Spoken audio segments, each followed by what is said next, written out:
Hakasi baar ko auxilium roilang skills training center Pyndengrei kala yo ban sam ki sonat ki samla ki bala yo ban pendap ya ka jingsha hikai haki kam su ja lingba ka te Shlem ai jing hikai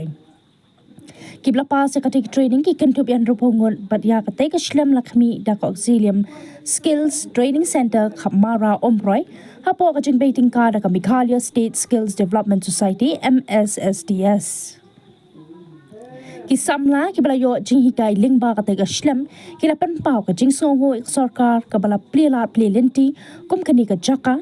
ki laong ba ka jing don jang ka te Shlem kalai jing Myntoi shibon ye ki khamtam e na ka benta ki bala pep school no shipor da ka jing nang ban tre ya ka kam su jan ki la ru kum no ban kamai jakpo da ka ba yeng halaki kijan la pen pau da ka Lisa Mary Nongsiet Hakani ka program la don lang ko kong NE Wanyang MCS Assistant Commissioner West Khasi Hills kum ko kong san haringkat ka jinga don lang uba Leaford Linkhoi Skills Development Officer Sister Jubil Mary Dakar Director of Auxilium Skills Training Center Khamara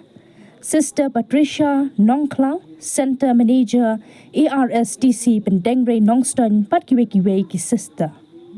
Vanisha Marvin,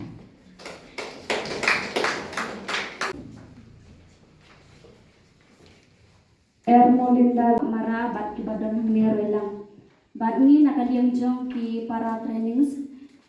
Nilayo sibun kapor wala da lang ka trainings ro ki da ay mense magi bangin kumnongin.